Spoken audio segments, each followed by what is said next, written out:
Okay, I'm all set. Cool. So right now, let's say a couple of sentences in Russian, just, okay? Okay. Because I want my students to listen to it, and they have to, just get to know who you are. Okay. Okay. Итак, ребята, сегодня у нас с вами интервью с замечательным человеком. Его зовут Стив Джонс. Это человек, который помогает людям во всем мире. Он гипнотерапевт, и сейчас он нам расскажет, как это может нам помочь в изучении иностранных языков. So I introduced you and I told that you are a hypnotherapist and that you have this hypnotherapeutic session on learning a foreign language. But first of all, I would really like to thank you for agreeing to give me an interview because it's an honor, really. And actually, in the morning, I did my homework a bit. I've done my research on hypnosis and how many kinds are there in the world. So what kind of hypnosis do you use in your sessions? When you say kind, what do you mean by that? I mean, I just what I found they were like traditional hypnosis or hypnotherapy or self-hypnosis, NLP, and even some Ericksonian hypnosis. So, what kind of which of these do you use? I use everything that you just mentioned, a blend of traditional and Ericksonian. I also step outside of hypnosis and use NLP, as you mentioned, which is neuro-linguistic programming. I incorporate that with the hypnosis session just to combine everything and just make a powerful hypnosis experience. Okay, but is it some kind of a self-hypnosis? Well, we could say that all hypnosis is self-hypnosis, and then we could say that you're listening to a recording or listening to a hypnotherapist, so it's really the hypnotherapist doing the recording. It becomes a semantic question, really. All hypnosis is self-hypnosis in that the individual, the self, is actually taking the information that is being given by someone else and allowing themselves to go into hypnosis to cause the changes. But self-hypnosis, technically speaking, is where there's no hypnotherapist. There's just the individual putting themselves into hypnosis. Mm-hmm. But I'm a great fan of Dr. Joe Vitale. That's how I found you, because I got his wealth trigger thing. But how is it different from the affirmations when you say to yourself every day, I'm a money magnet, I don't know, I'm going to be successful, I have a wonderful figure or whatever. How is it really, really different? Different that how are affirmations different from hypnosis? Yeah. Well, affirmations are done while you're in full awakening consciousness usually. Of course, then again, are we ever in full awakening consciousness? We spend a lot of our days in alpha, which is the lightest stage of hypnosis. But technically, well, not technically, but as far as appearances go, when you're using an affirmation, you're using it during the daytime. You're wide awake, supposedly. You're just saying to yourself, I'm doing this, I'm doing that, all the affirmations that you just mentioned or any others that you want to work on. And in hypnosis, you've gone through a process of relaxing yourself into a hypnotic state, and then you're giving yourself affirmations in what we call the script portion of the hypnotherapy session. And then you're bringing yourself out of the trance or telling yourself to go to sleep, or someone else is doing that for you in a recording or in an office session. So at its core, affirmations are very similar to hypnosis in that they are going to the subconscious mind. Okay. So, honestly speaking, when I Googled your name, so the first thing I found was weight loss program. And this is actually the first one I bought. But then I found that you have this session about learning a foreign language. So as an English teacher, I want to ask you, why? Are there any concealed or subconscious fears that people have, and these fears kind of prevents them from learning a foreign language, or why? Why did you decide to make this session? Well, we decided to do that to open up just the possibilities of people learning more languages, getting out there more, having more fun in the world and so forth. And yes, that is one of the facets of the challenges that people face when learning a foreign language. They feel that they're not going to be able to do it. Studies show that after a certain age, it can be difficult to learn a language other than one's own age, and that age, I believe, is around 14. So people get that in their heads and their minds, and that becomes their reality. But this program, the hypnosis program I've created for learning a foreign language, allows you to bypass that, allows you to be comfortable with learning a language at any age, and also allows you to work on retention and allows just your mind to be more flexible in terms of all of the aspects that it's going to have to learn. Because when you learn a foreign language, especially if it's let's say, for example, you've been raised with one of the Romance languages, and then you're stepping out of that into an Asian language. Well, that can be radically different. Perhaps you've been raised with a Slavic language, and you're stepping out of that into a Romance language. If you're crossing types of languages, it can be really challenging because there aren't really many things that translate over. The logic doesn't translate over very well. Certain words don't translate very well. It's an entirely new universe that you're being exposed to. So this can be daunting for people. This can be challenging for them. It can cause them to want to stop. So it's these types of challenges that are being addressed in the recording. And yes, it really does come down to what you mentioned, which is just maintaining your confidence in it. Actually, I remember myself coming to Israel and I had to learn Hebrew, and in Hebrew you write from right to left, not from left to right, and they have no vowels. It was like, wow. But still, exactly. But still, you say that after a certain age it's difficult to learn a foreign language, but do you actually think there might be probably, I don't know, some other fears? Because right now I'm asking you as an educator, because you have a PhD in education. I only have an MA. And I teach students who are traveling, and we all know that English is the language that sells itself, because wherever you go, English is like the language that you need. But do you think there might be interconnection of fears of learning a language and then go into another country? Or are they absolutely different fears? Could you repeat the question, please? I say the fear when you learn a language, when you have to open your mouth to speak it, and then the fear that you are going to another country, which is like new to you. Can these fears be interconnected? Oh, absolutely. I mean, when I travel, and luckily I've been raised with English as an American, and when I travel, and last year I went to 7 different countries in Europe, for example. That was just part of last year. I travel internationally a lot, and thank goodness for me, English is the international language of flight. It's also a language that a lot of different countries use. So Americans can kind of get lazy, or any English-speaking people who primarily or only speak English can get kind of lazy, even in world travel, because of that. And so when you come into a situation where, let's say traveling in France, great example, English-speaking people going to Paris, for whatever reason, people in Paris either don't know English well, or they don't want to speak it.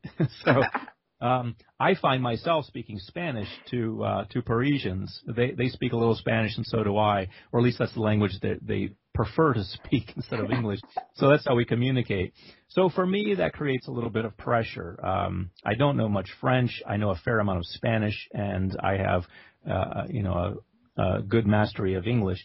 So any situation which calls for other languages that I don't know as well, that just increases it, because not only are you at this point interested in speaking the other language, but now you're in a situation where you won't be able to get your basic needs met.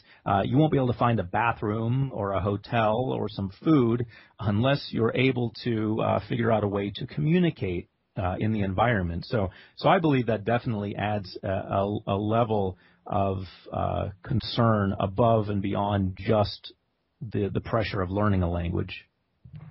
Okay, but you have just said that when you go to Paris, they prefer Spanish. So how then can they communicate in a country where they speak English and nobody wants to speak English, and then they don't speak the language of that country? Can you give any kind of tips to get over the situation? Well, in terms of English-speaking people going to Paris in particular? No, I mean in terms of anyone who finds himself in a place where he cannot speak any language he knows. Are there any tips you can give? Like you said, a Russian speaker goes to Paris and he doesn't speak French and he doesn't speak English, and there obviously nobody speaks Russian. So is there any way you think to get out of this situation, without getting into stress or panic? Well, that's a unique situation, and I hope that nobody finds themselves in that situation where they haven't learned any of the languages that the people in that country may know. But if you do find yourself in that situation, I recommend, I guess, get out a piece of paper and a pen and start drawing pictures. Hopefully you're at least good with pictures. Maybe you can draw a picture of a hotel, a picture of a bathroom, a picture of a cab. You'll have to go back to the caveman way of doing things, I would imagine. That's just my advice, shooting from the hip on the spot here. If you have some more practical advice for that, I'd be glad to hear it. No, actually, once I found myself in the same situation in Paris when I got lost, and I went to a policeman there and I asked, do you speak English? And he said, natürlich. And that was actually wow to me, but we managed to communicate somehow. I spoke a couple of words in French and 3 words in German, so he took me to my hotel. He took me by hand and took me to my hotel. There is I'm glad that worked out. Yeah. That's why I said Paris is a challenge. Yeah, that's why luckily you are a beautiful woman. And one more question. Probably nobody has ever asked you, but I will. I work mostly with Russian speakers, and Russian speakers, we have this very fear that we are really afraid to open our mouths when we are in a foreign country, because the system of education taught us you made a mistake, you committed a crime. And that's why Russian speakers are really, really afraid to open their mouth to speak. And that's why they come to me and they say, Irina, we need to speak a foreign language. We are going abroad, and what shall we do? So your hypnotic session, can it help them to overcome that fear? And the fear is, can you restate the fear again? The fear just simply to open their mouth, because the system said you made a mistake when you spoke language, you committed a crime. It's Well, absolutely. I actually have some sessions recorded in Russian that are designed to help you work on confidence. Mm-hmm. So I think those would be the most powerful. But yeah, the learning a foreign well, we're out of learning a foreign. Yeah, I guess no, that does fall into the category of learning a foreign language. So the learn a foreign language recording is designed to cover that also, designed to give you the confidence in that. Not particularly coming from the point of view that you are wrong or will be punished if you do it, but just building up your confidence in general to do it. Mm-hmm. And what about the question when people say, "Can I be hypnotized?" Can everybody be hypnotized? So the session... Yes. Harvard and Stanford, 2 of the schools in the United States, Ivy League schools of higher education, developed a scale called the hypnotic scale of susceptibility. I like the word suggestibility, but they call it the hypnotic scale of susceptibility. And as it turns out, it's very similar to electrical conductivity. Every substance on the earth will conduct electricity, even wood. It just is a matter of the degree to which it will do it. Some substances aren't very good at conducting electricity, such as wood. Some are very good, such as metal. And certain metals are better than other metals. So we can rate every substance on the planet in terms of how conductive they are. That's sort of like hypnotic suggestibility. Every person on the planet can be rated in terms of how suggestible they are. But we all fall on that scale somewhere. We are all at least a little suggestible, but some people are more suggestible than other people. So just those who are less suggestible, they can still use this session? Yes, they would just have to listen to it longer. So, for example, someone who is more suggestible would probably have the change they want within 1 week of listening to the recording every night. Someone else may have to use it 3 weeks or even a little bit longer. Okay. And what is like the minimum period? Is a week? I would say so. I always recommend 3 weeks just to make sure that you're getting a good exposure to it. But I see a lot of people having changes after 1 week, and people who are highly suggestible will get to where they want to be after just 1 week. Okay, and probably you had some patients, you had this foreign language learning fears. Can you give like examples of somebody who really succeeded and that they overcame their fear? Well, I get testimonial emails all the time from people who had fears and overcame them, people who wanted to travel internationally but were afraid to, people who needed to learn a new language for a job or to advance their jobs. You know, in the United States, we've got a lot of people now who need to learn Spanish because we have got such a growing Spanish Mexican or Mexican-American, rather, population in the United States that certain jobs now require you to know Spanish, and a lot of Americans don't know any other language other than English, and they have a fear about learning it. So I get a lot of feedback from people in particular learning Spanish, being initially English speakers, a lot of positive feedback. But I've also heard feedback from all sorts of people learning all sorts of different languages. Okay, and one question, can I ask something that does not concern a foreign language? Because many Russian speakers know about Dr. Joe Vitale, and this is actually how I found you. But how did you start working together with each other? If it's not a secret, how did it happen? Let me think. How did that happen? A guy named John Harry Sharan, which is a mutual friend of Joe Vitale's and myself. I met him in New York a few years ago, and he's a great guy and a very spiritual guy. And he said, you know, Steve, you should meet my friend Joe. And so after that, he just introduced us, and Joe and I started talking on the phone, and then we started meeting in different places to work on what we could develop together. And so now we now I can text Joe Vitale when I want to tell him something. We work on a lot of projects together. We're working on a new. We of course did the Wealth Trigger 2. We're creating a new product for tracking your soulmate. And Joe's just been a tremendous person to work with, and he's always very positive. He adds a very powerful spiritual side to everything, and it's just developed from there. Wow, that sounds something, because I'm seriously just, for Russian speakers, Joe Vitale is the author of the, how do they call it in Russian? In English it's called Zero Limits, and this Ho'oponopono. We are all like crazy about it, and I loved it a lot.